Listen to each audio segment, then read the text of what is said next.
Yes, people, you don't know it's all about the millennial view. I am your host, Sprint Ravers. People, welcome to the channel. Welcome to another segment of the show.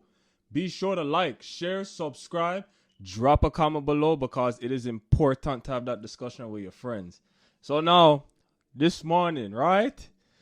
I have a good guest, good girl right here. You know what I'm saying? I went to elementary school with her, so we've known each other for years and years. I mean, we wasn't in the same class because I'm a year older than her, but you don't know all the thing already, you see me? People, she says she likes to do it my way. So, ladies and gentlemen, please welcome Myah K. Hi. Welcome to the show. Thank you. How you doing? Oh, I'm okay. You're Other good? than that car accident, I'm good money. Listen, we'll just have to give thanks that you're still here. You know what I'm saying? Yep.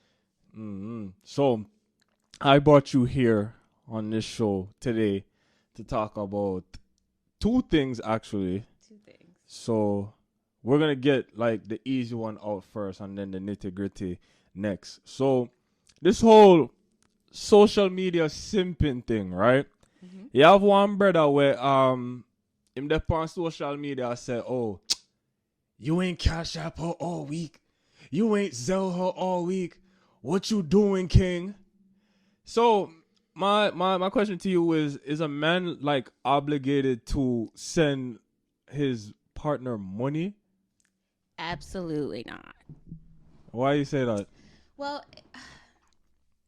it's okay if you want a gift from time to time, Mm-hmm. but I don't feel like you're necessarily obligated. Mm. I mean, it's like money kind of plays like a part in it, whether you want to believe it or not. Mm.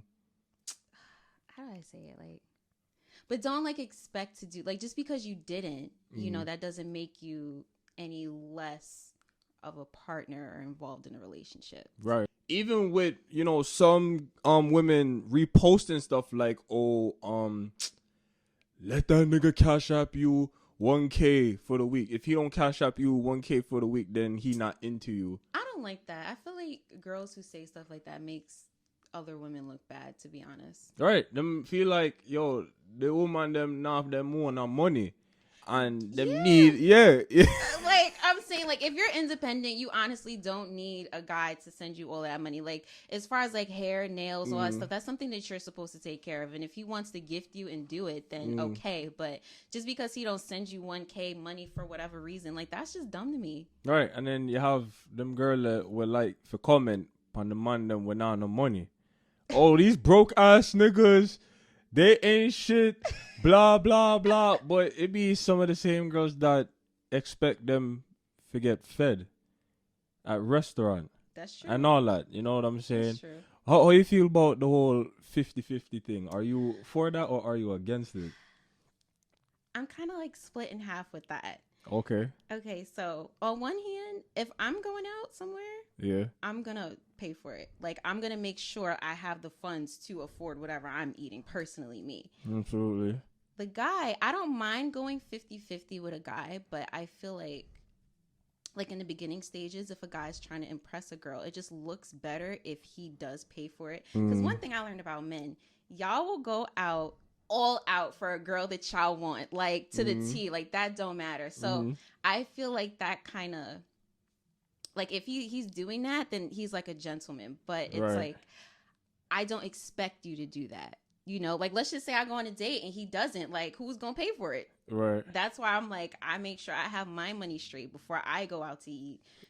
For all I know, he could walk out on a date, like so, you know what I mean? Like, so suppose, you know, he wasn't financially prepared for the date and you did financially prepare and you pay a fee the first date. Are you gonna have like concerns that he might take advantage of you in the future after that first date if there's a second date? well, there wouldn't be a second date after that. For real? For real. Why?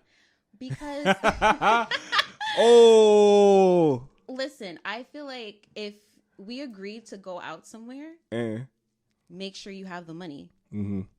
If you feel like you can't afford that place, pick something else. Like, it's not always about money. It's like, do the best with what you have.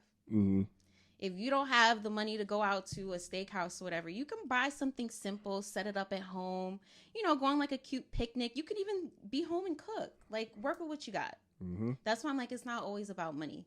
Exactly. There's different forms of intimacy, people.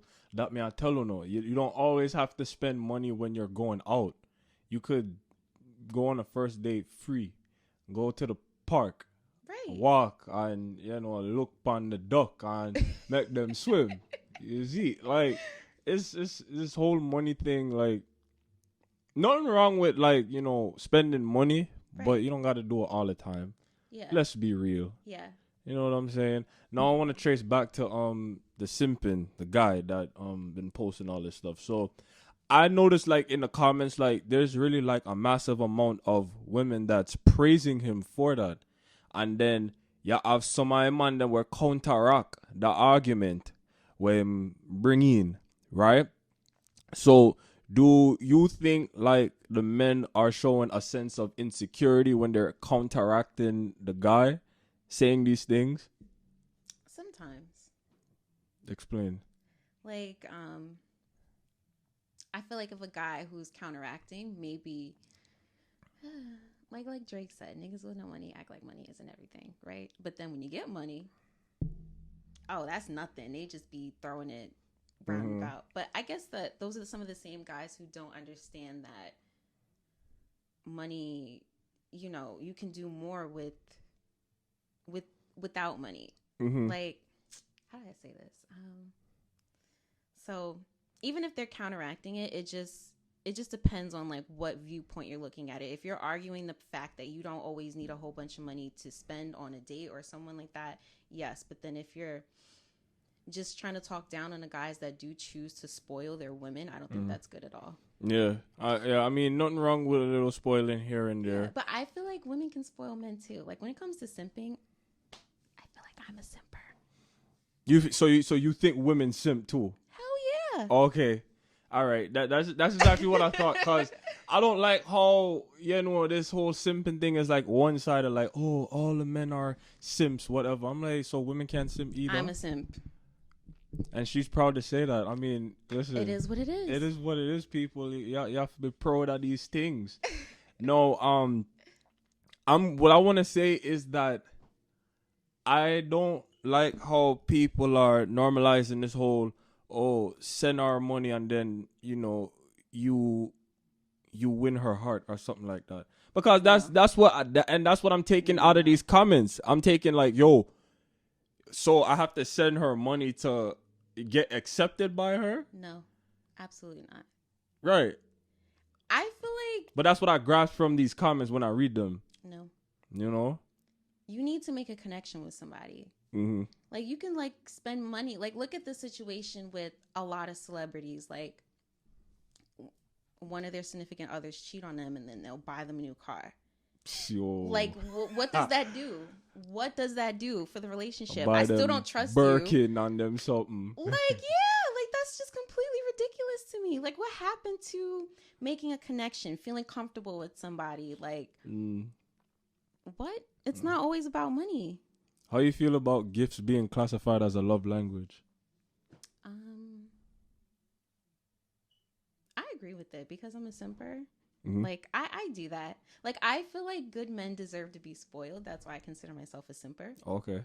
And I'll buy gifts to, like, show, like if we're having a conversation and, like, okay, let's just say you have a particular cologne or perfume or something that you like. I'll go out and I'll get you a whole bunch of it or something like that. Mm-hmm.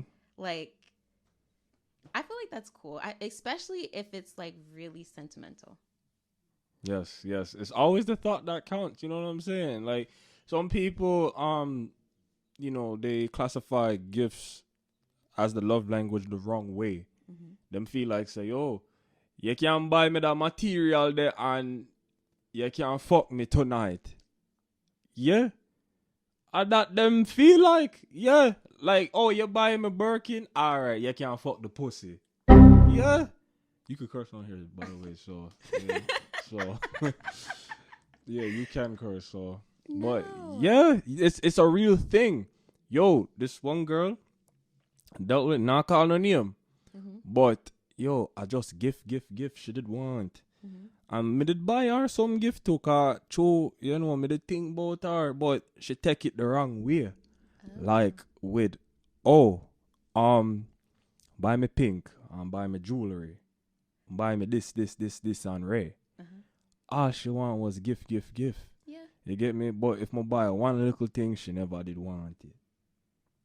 Yeah, But you gotta be careful because there are girls out here that'll take advantage of you.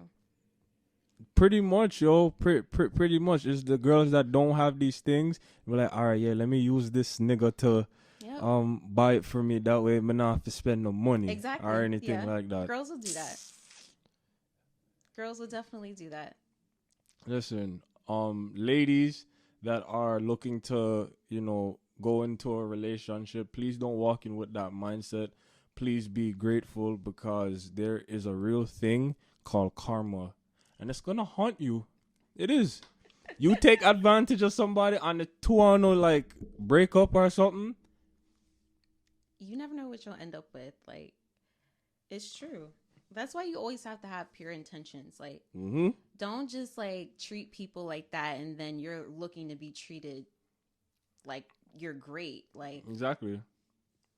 I don't like Tell it. her some people nah. All right, so we can switch gears now. No, this is the big one. This is your strength now. Ooh. The black community, Black Lives Matter, pro black. Pro black. You will consider yourself as pro black, correct? Of course, I'm super pro black. Have you always been pro black since you were a kid? Yes. Wow. So every time, like when Black History Month came and they was doing the themes in school, you get excited, dog. Yeah. As you I should. used to love it. I don't know. I was in 8th grade. You probably graduated already. Yeah, I was gone already. Yeah. Dang, but remember like the little Black History Month shows we used The to assemblies, do, yes, yeah. of course. You remember when they made me play the house nigga? They did. Yeah. For real? Yeah. When you were in 8th grade. Yeah. Oh, see, I wouldn't know because I was in high school already. Yeah, I played the house nigga because you know. Yeah.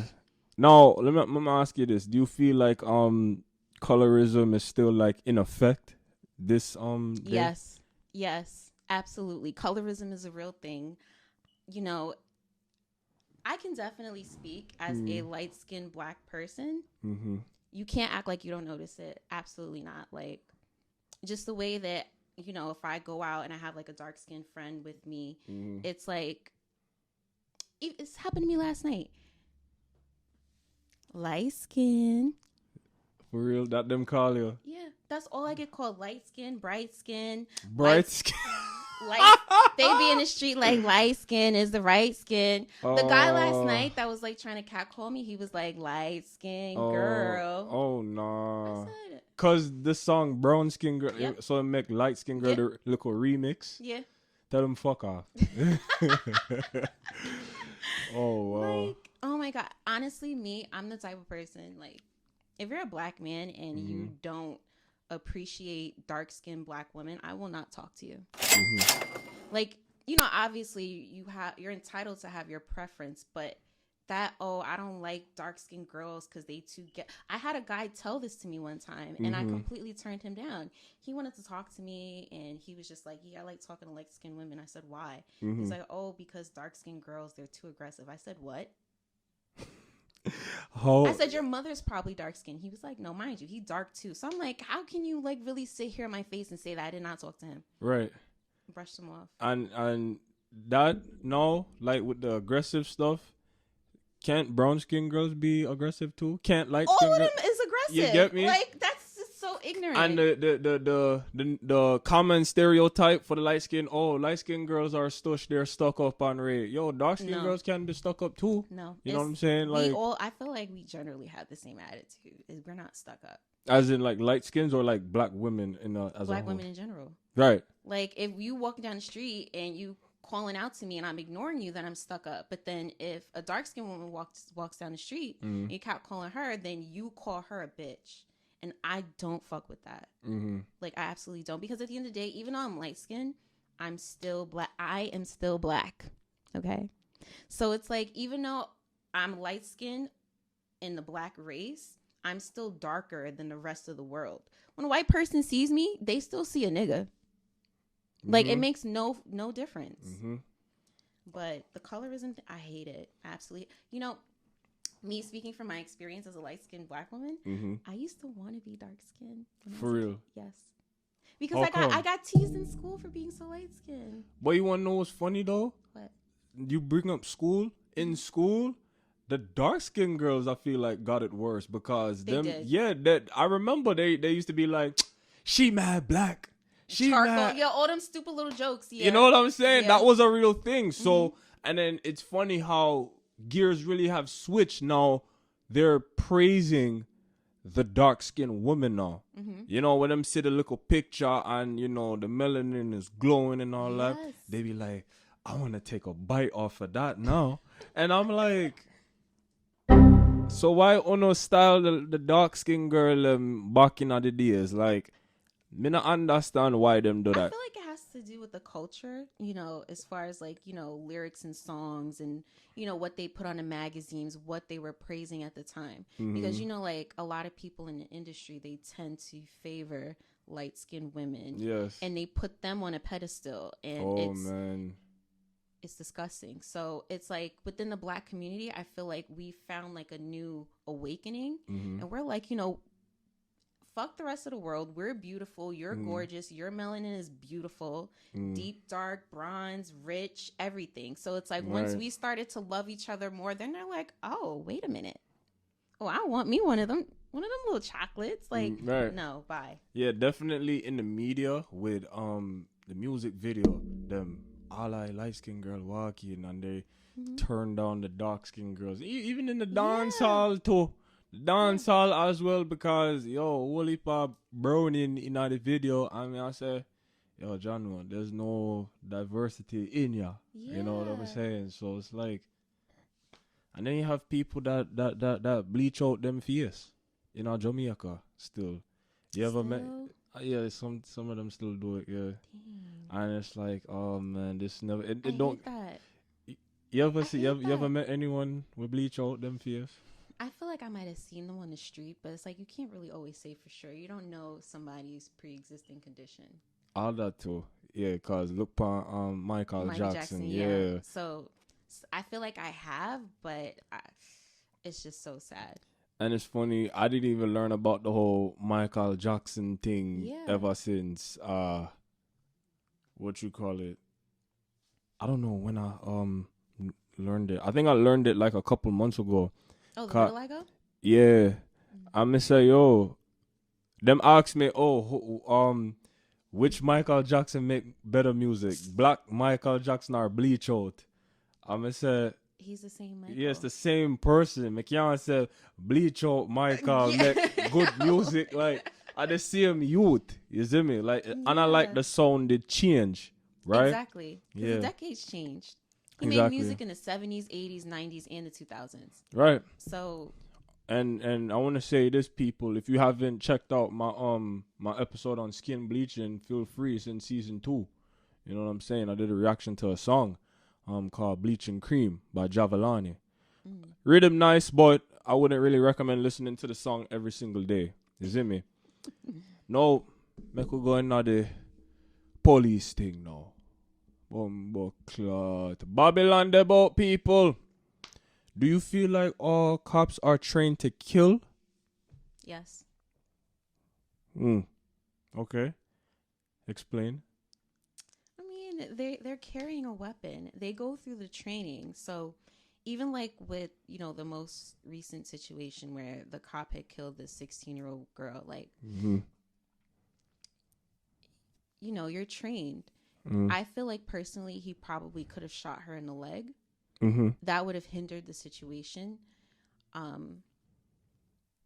feel like he didn't need to kill her. And I was just, it's like some might argue, okay, well, the argument to that is that she had a knife, right? And, you know, the cop just got there. He was in, you know, he doesn't know the situation. He doesn't know who's who. And all he see is that somebody who's standing there is being charged with a knife. So he has to intervene. Right. If he sees somebody using deadly force, then he can use deadly force. But I feel like because she was a child, he could have aimed like for her leg, you know, her arm. He didn't need to shoot her 4 times. I promise you, if it would have been a group of white girls, the situation would have went completely differently. Yo, Completely differently. the other day, I watch Dr. Umar interview on the Breakfast Club, and he said the same exact thing. And then I said, hit it right on the money right there. Yes, if it was a group of white girls, oh, are you okay? Here's some water. Let me go buy you some blood clot McDonald. No, for real though, like, yo, Seriously? the other day, I did see one little video where them put up on IG, and then it showed the youth where shoot the church, shoot up church in South Carolina, and they're showing the police brutality against the black people. I'm like, yo, this is really like the sad reality. Only need for wake up, brother. This is what's going on. And I work in a predominantly white school. Oh, wow. And I educate these kids on what is going on. You guys need to put down the controller, stop watching these Twitch streams, and look at the news. Yeah. Because you guys are missing the point. You guys have the power right now to change everything. You have no idea, yo. I feel like the education system plays like a huge part in it. You know, I went to school in Queens and I went to high school in Long Island. So I see the way that, you know, we're taught differently. And my school in high school is predominantly white. So it's like, you know, okay, I went to Queens. Remember we used to go in the auditorium. They used to tell us, you need to work twice as hard to get half of what they got. We got those talks. We had that understanding. Yeah.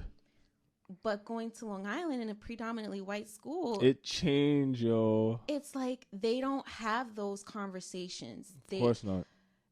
You know, that's why I feel like, and you know, it's one thing for a kid to go home and learn stuff from their parents. But then when you go to school and that's where you spend majority of your time and you're learning, like, oh my God, the most ridiculous thing. I think I seen it like 2 years ago. It was like a textbook, updated textbook, and they was talking about slavery. And they had like a cartoon of the slave master smiling and the slave smiling. And they tried to make it seem like the slaves just worked.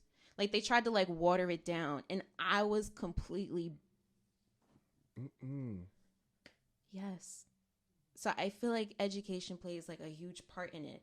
And me personally, if I was like, you know, had some type of power, I would have like a mandatory like class on like just racism and discrimination and everything, because they only ever limit it to just Black History Month, the shortest month of the year. Of course, you know what I mean? Like I think about that meme with Oscar Proud, the shortest month of the year. Damn. Like, it's really sad. And then even when they limit it to that, they only like to focus on like, you know, segregation. They focus on Dr. King and Rosa Parks. Like, why don't you talk about the other nitty gritty stuff?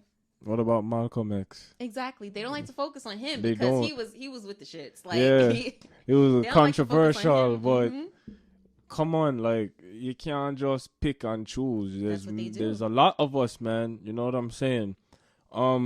Do you feel like there's a lack of Black history education in times like these? Or do you feel like it's going to increase more after what has happened in the past year? I feel like they've tried to increase it as far as like within the media. You know, after the rioting last year, I went on Amazon and they're like, oh, we stand with the Black community. I have Hulu. I go on Hulu. They have a whole section with, you know, Black movies, Black TV shows, Black this and that. But that's great. But someone who's white and racist isn't going to click on that. Hell no. You know what I mean? I really feel like it starts in school and it starts with kids, you know, young. Right. And it's like all these images and like it literally, it goes deep into your subconscious. So you feel it and you don't even know it. You're not even aware of it. Right. Like another example, I seen this meme and it was like, you know, like showing like little pictures. It was like happy, sad, pretty, ugly. Guess who was pretty and guess who was ugly? Of course. Like, So it's like as a kid and you're soaking that up, and then it's like you grow up and you think that this black person's ugly, but you don't know why. You just it's something that's learned, Mm-hmm. and you can learn to unlearn it. Right. That's how I feel. No. But let me talk about this. So Yeah. I wanted to know where racism with white people stemmed from, Yeah. and I was showed this recording. Uh-huh. Her name was Dr. Cress Welsing. I don't know if you've seen it, Mm-hmm. but she hit it on the spot.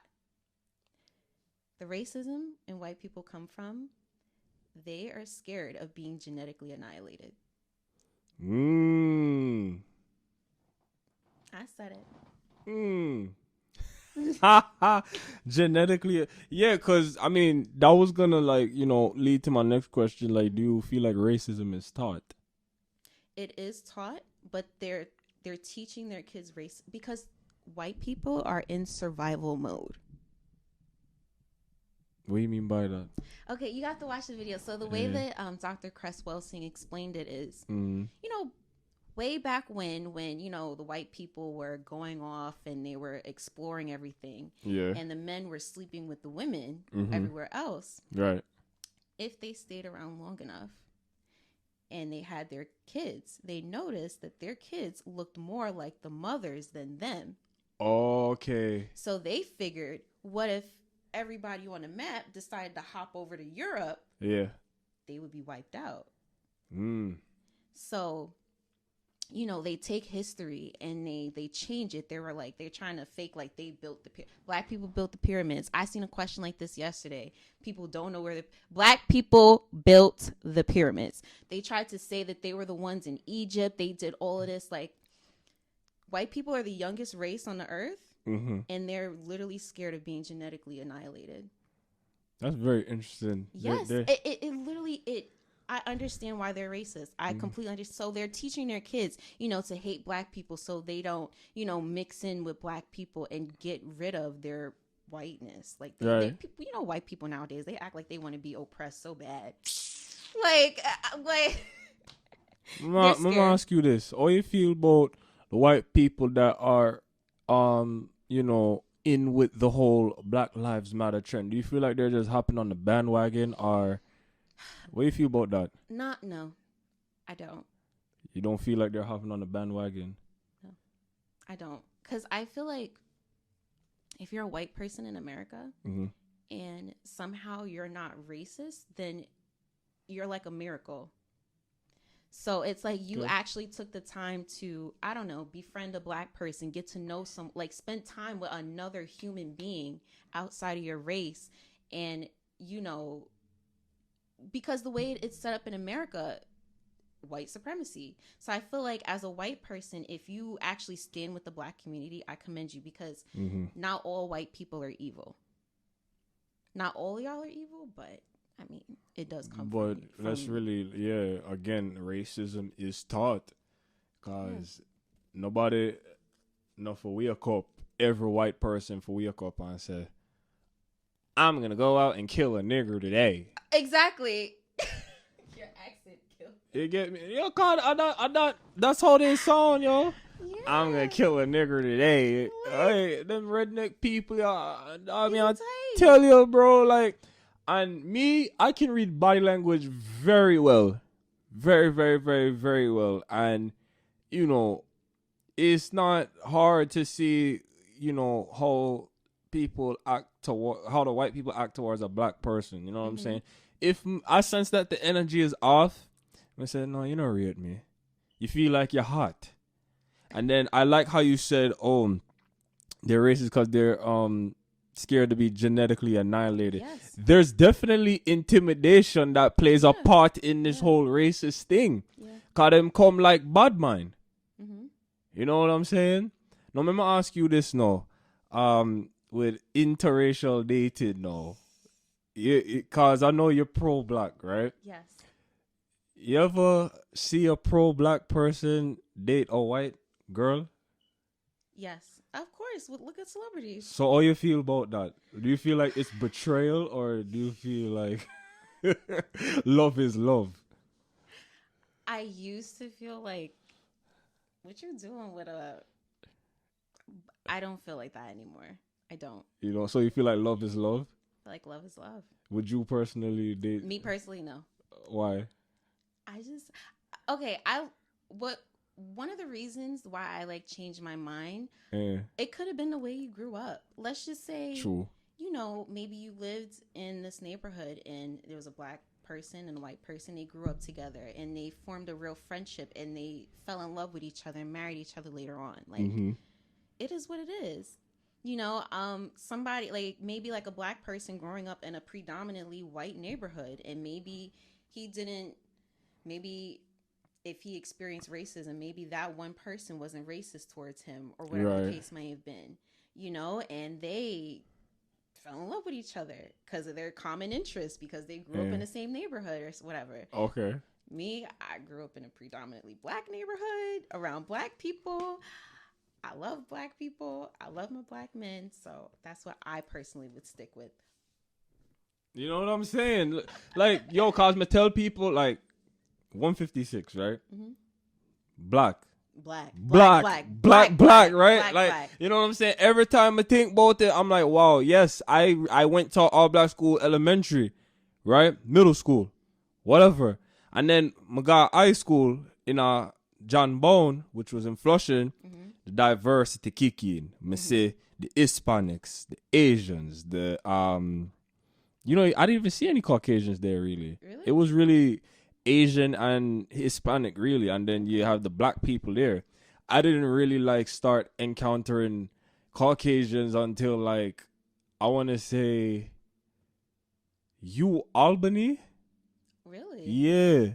Oh wow. Albany, and that's 4 years ago I was there. The interracial relationship.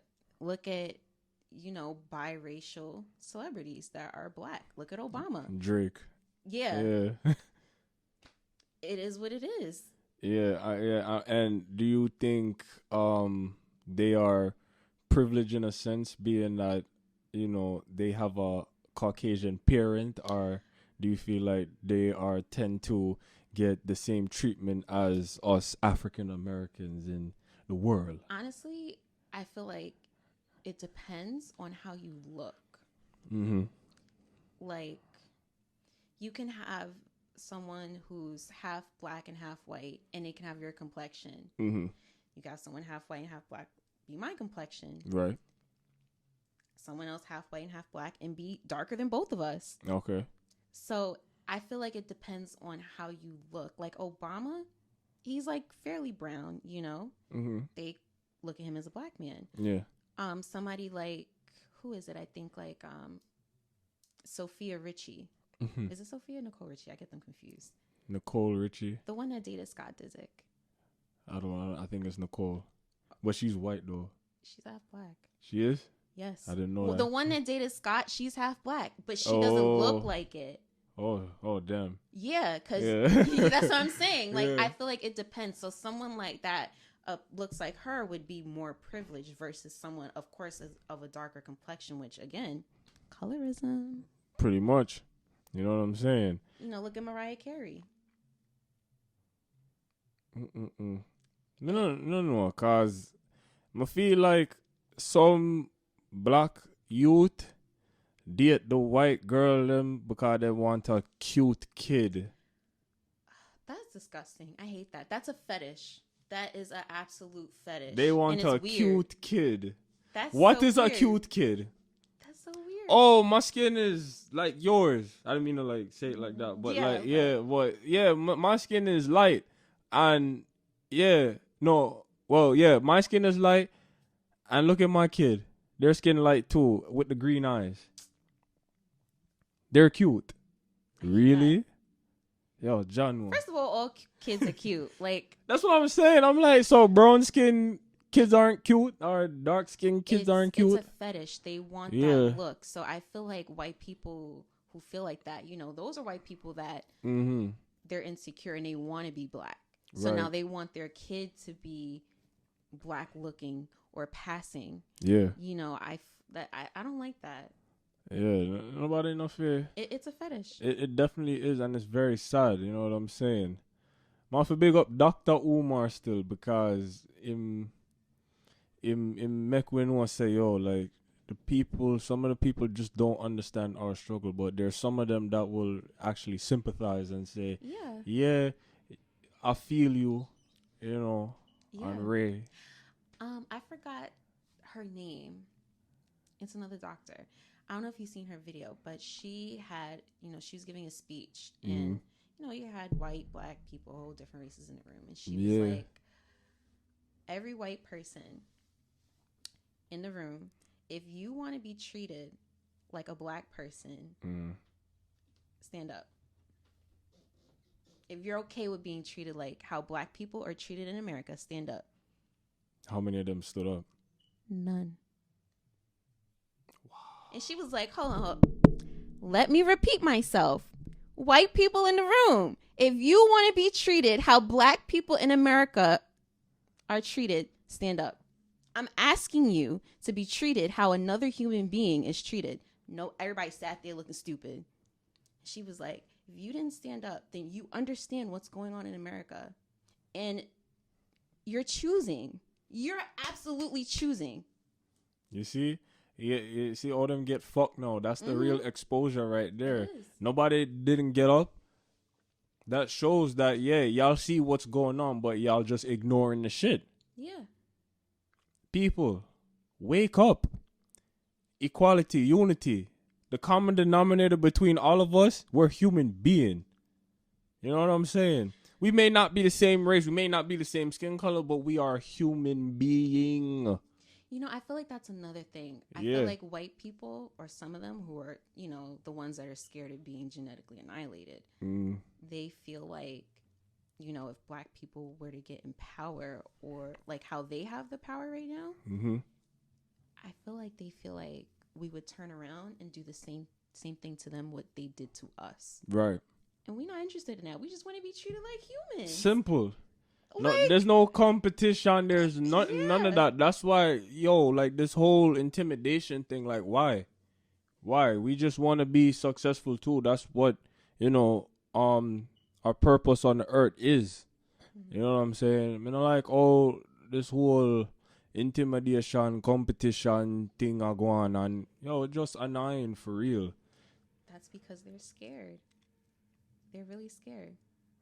Okay, like, I really want to show you the videos later, like. Yeah, definitely show me. But this is going to be my final question. Myah K, do it my way.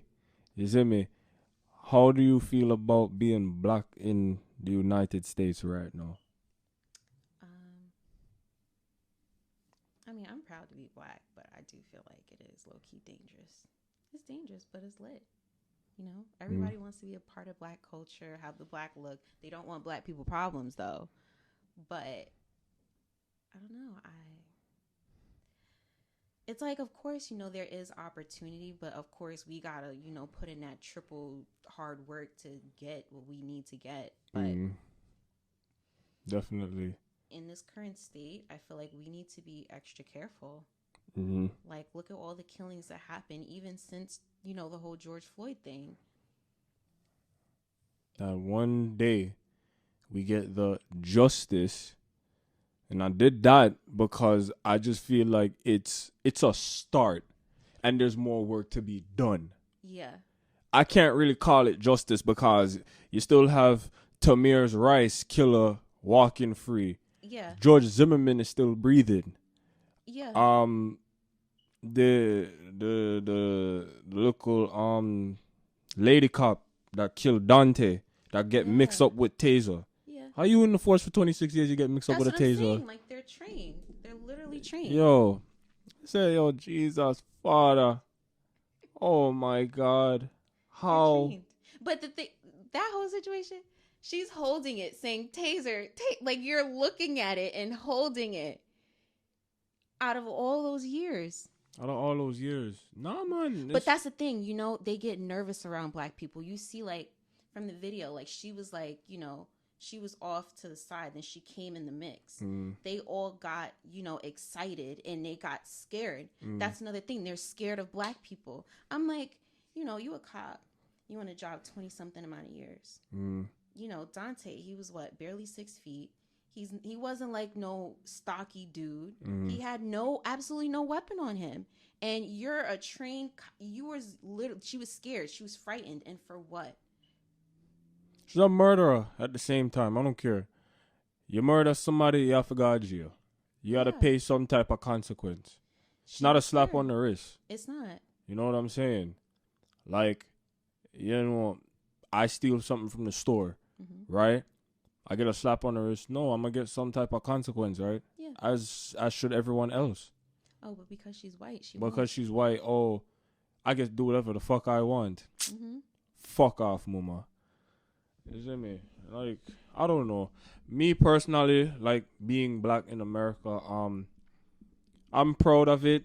And yes, it has the image that can be very scary because of what we experience visually every day. But that not gonna stop me still, because again, I was put on this earth to make a living and be successful.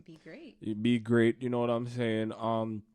Of course, my condolences to the lives that have been lost due to police brutality. But black people, want to just move forward and just keep going, keep pushing, because it's not the end. We have the power to change everything still. You know what I'm saying? Like, stay united. That's it. That's all I ask. The unity cannot die. All right? Because them people, the racist people, them are grow bigger. Right. Them are grow bigger. And what I feel unite people, you see me? Unity is everything, you see me? That's a huge part too. I feel like that's one of the issues in the black community. I feel like we're not united enough. Right. Like, if you see, like, Jewish people, they move like one. Right. The Asian community, they move like one. Black people, because we have it so hard and there's like a struggle, sometimes we're trying to compete with our brothers and sisters when we shouldn't be. Yeah. We're stealing from our brothers and sisters when we shouldn't be. Simple. We're killing each other when we shouldn't be. We need to be... Well, I'm not going to say that. God. But it's like, why are we going against each other when we're fighting another war? Exactly. They missed the big picture, but all of this bad mind, something need for top it. We don't need for top it for real, man. I feel like them are going to get it still. I still have hope. Me too. I still have hope. Yeah. Exactly. I feel like things have gotten a lot better in the last decade. As far as like us having an awakening, us appreciating each other, addressing a lot of the issues that we have, as far as like colorism, our hair, our look, I feel like we're on the right track, and I just hope that we continue. But Miss Myah, thank you for being on the Millennial View. Definitely a pleasure having you on here. We definitely went in a different direction than normal episodes, which is fine because this is a balance of comedy and real life lesson. On need the education still. Now I need you to do me a favor. You listening? Yeah. You sure? Tell the people they can find you on social media. At MYVHK. MYVHK, Myah K, doing it my way. I feel we are still on a my way. All right. Yes, big pleasure. People, this is the Millennial View. I am your host, Sprint Ravers, alongside Myah K, my way. And this is me saying my way that I'm out. Sit down here. But I'm not going to continue it. Because if you want to see more, hit like, hit subscribe. Thanks for tuning in.